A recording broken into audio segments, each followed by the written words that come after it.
breaking trail on skis. That's not my favorite dish, that's for sure. Especially in this powder here. Well, there we have our camp, and that is awesome. It's very awesome. It's beautiful, right?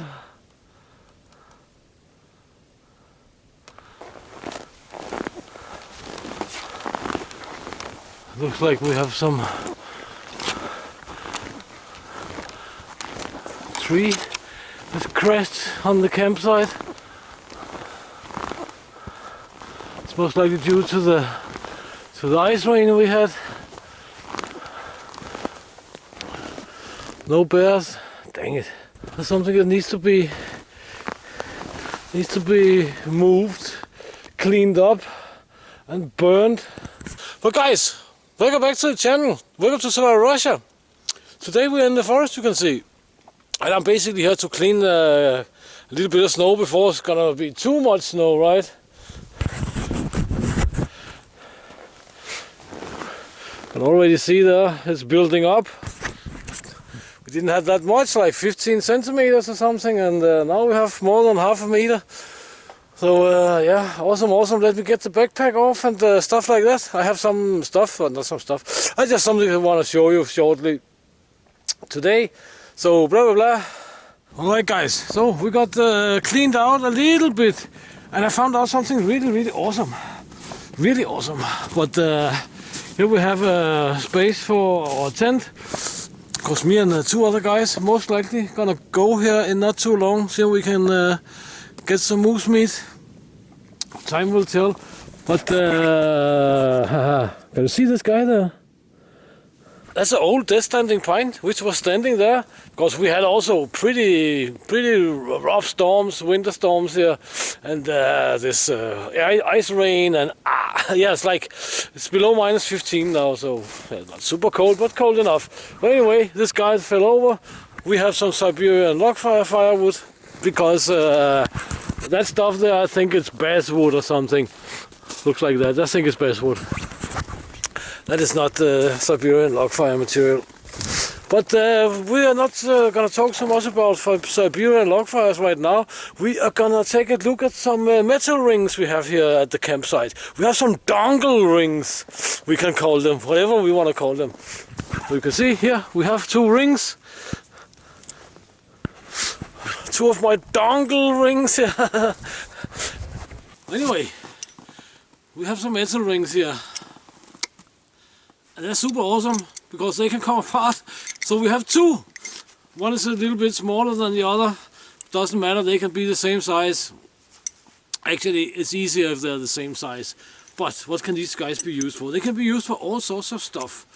But most importantly, they can be used to make not one, but two tripods. And these rings are of course something that you can have in your backpack together with all the other stuff that you always leave in your backpack. And excuse me, the camera and so on, because the cold is starting to bite in a funky way.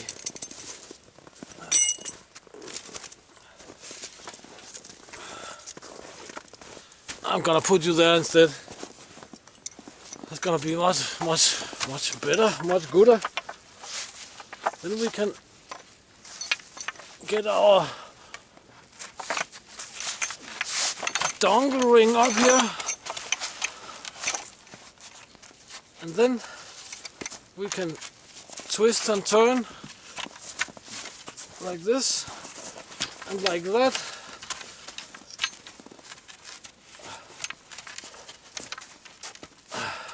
And faster than you can say Bob's your uncle, then you actually have a tripod, right? A pretty sturdy tripod, that is. And if you make two, then you can make a setup like that. It can be higher, taller, it can be lower, it can be like that one, it can be like that one. And what this is really awesome for, and what I like to use double tripods for, as you most likely have seen sometimes, is to dry clothes out at camp. Especially in winter. These are really awesome in winter because It's like 10 minutes, you have 2 tripods, and then you just can use whatever you want to make an upright there, and you're good to go. We can dry our clothes because shoveling snow out there, my clothes are wet. And yeah, I made a little bit of joke about less drought yesterday. If you should take a look at or make some what can I say, analysis of some of his very early videos. I have the utmost respect for his recordings anyway. I must have been a hell of a work, but anyway, what was it I wanted to say with that? One of the things he said in his winter episode, his first winter, he said, it's like, if you sweat, you die. So I don't want to sweat. And that's of course complete. But enough of that. Metal rings, this size or that size, that is the bigger one. They're awesome to carry, they're awesome to have, they don't weigh much, and you can store them at campsite, you can store a few in your backpack, in your pouches and so on. So, that is a little winter bushcraft survival camping trip, whatever. Very short video, guys, so please check the link in the description. Please consider supporting the channel and all that good stuff, and until next time, get out, train, get done, do something awesome, and see you in the next video, because now you can say the seasons are actually started. I've been waiting for snow for a long time, because it's really difficult to get into the woods without snow. We don't have any water here, so we also need snow for drinking water and so on. So now our winter season has started. Snow, frost, all that good stuff. See you in the next one, guys.